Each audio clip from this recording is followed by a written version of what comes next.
Hi, I'm Abdul Saad, clinical psychologist at Vital Mind Psychology here in Sydney, Australia. My website is vitalmind.com.au. That's where you can find out more about myself and my approach, including the services I offer to international clients through the online coaching sessions.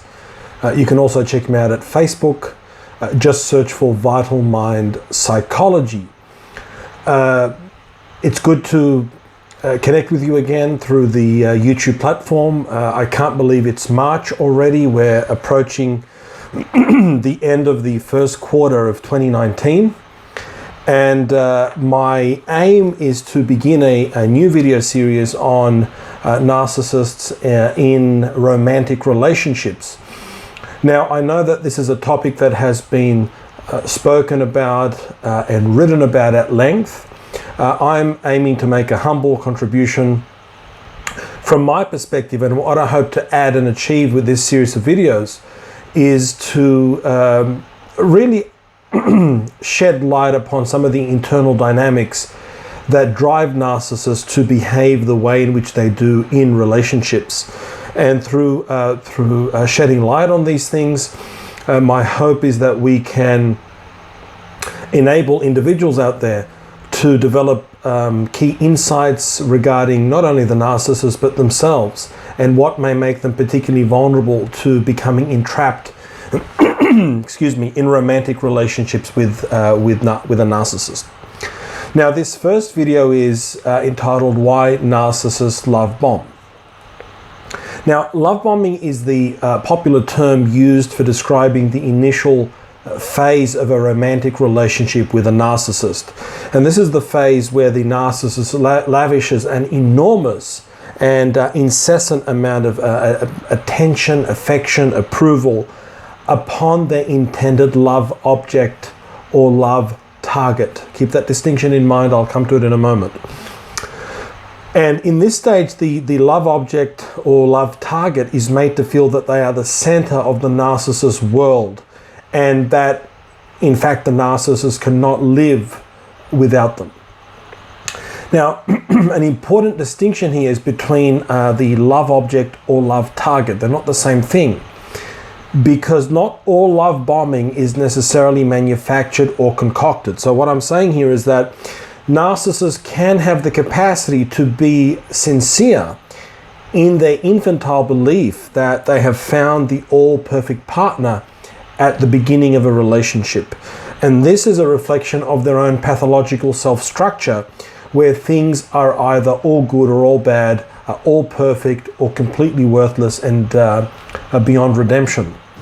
Now, when the individual being love bombed is a love target rather than a love object, this is where we see the psychopathic use of love bombing instrumentally. That is, the love bombing is used as a tool to achieve a material gain from the person who the narcissist is not actually romantically interested in, but rather wants to gain some material gain from them, whether it's living in their home, gaining money from them, whatever it may be. The narcissist is entering into a parasitic relationship with the love target, whereas when it's a love object, there can be initially, on behalf of the narcissist, the sincere belief that they have found the perfect partner.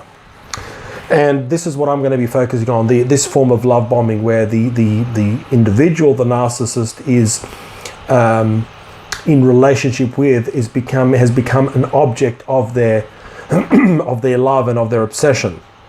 Now, the more clinical term for the love bombing phase is the idealization phase, where the narcissist idealizes the person that they are romantically interested in, puts them up on a pedestal.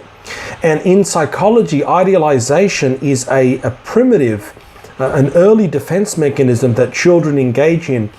For example, with respect to how they view their parents. Children typically view their parents as omnipotent, as perfect, and healthy people, as they become psychologically more mature, naturally grow out of this idealization phase and begin to have the capacity to hold much more realistic and nuanced views of both themselves and others. As we grow up and mature, we realize that people can present paradoxical aspects. They can be good, but sometimes fall short of their goodness and err. They can be loving, but also hateful at the same time. And this is an ability to see the shades of grey within ourselves and others that narcissists lack. Now, the narcissists have less of an ability to do this because they are stuck in the idealization phase. They're stuck in living in a polarized world where either things are either all good or all bad, or beautiful or all ugly, or successful or all failing.